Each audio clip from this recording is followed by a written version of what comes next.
အဲ့လိုအခက်အခဲတွေကိုကြည့်နေဆိုရင်တော့ပြည်သူအင်ကအာကာသပြလိုက်ကိုတွားလိုက်တော့နော်ပွဲချိန် schedule တွေကိုလည်း video ထဲမှာထည့်ပေးထားတာဆိုတော့အဆင်ပြေမယ်လို့ထင်ပါတယ်ပြုံးပြော်နေတဲ့သူ့ရဲ့မျက်နှာလေးပါမေတို့က9:45မိနစ်လောက်ရောက်ပြီးတော့ပထမဦးဆုံးပွဲချိန်ကိုမိလိုက်တာဖြစ်တဲ့အတွက်လူတော်နေနေပါပါတယ်မေတို့ကစနေနေ့မှာတော့ကြည့်ရဖြစ်တဲ့အတွက်အာကာသမှာရှိတဲ့အပူနဲ့စွမ်းရည်အကြောင်းရှင်းပြတာလေးကိုနားထောင်ခဲ့ရပါတယ်တရဲ့ပထမဦးဆုံး experience မှာဟိုကြည့်တီကလေးလေးနဲ့ပါမေတို့အဲ့ဆက်တဲ့ဝင်ပြီးတော့ fight ရုပ်ရှင်လေးကြည့်ခဲ့ပါတယ်ဒါကတော့တရဲ့လီလာရေးတစ်ဖြတ်ပါ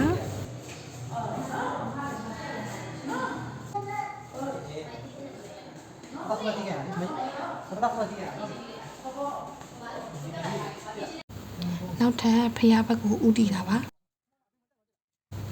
ရှင်းလုံးကောင်လေးငငိမနေအောင်ကျမရိုက်ခဲ့ပါတယ်ရှောက်သွားတဲ့နေတိုင်းဆိုရင်သူမပြောတဲ့နေကိုတရက်မှမရှိတာပါ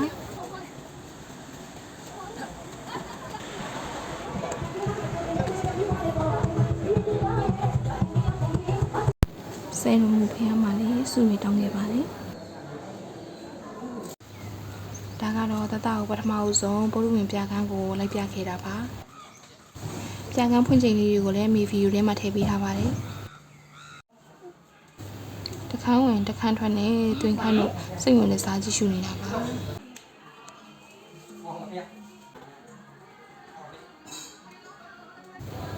ဘာလို့ကိုတက်ပေးလဲပါလိရှိလဲဆိုတာကိုဆက်စုပါသေးတယ်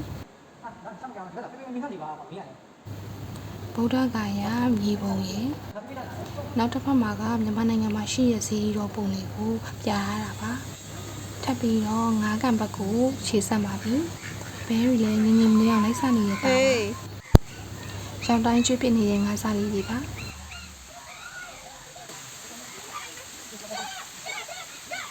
ဒီပါလားဒါဒီပါလားမမေ့ဒီပါလား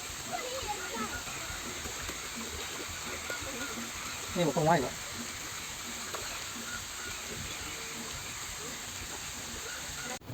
ငါးစားလုံးကပြောပြမယ်သူတို့တွေလည်းစားပါလေဒီနေ့ vlog လေးကတော့ဒီလောက်ပါပဲ bye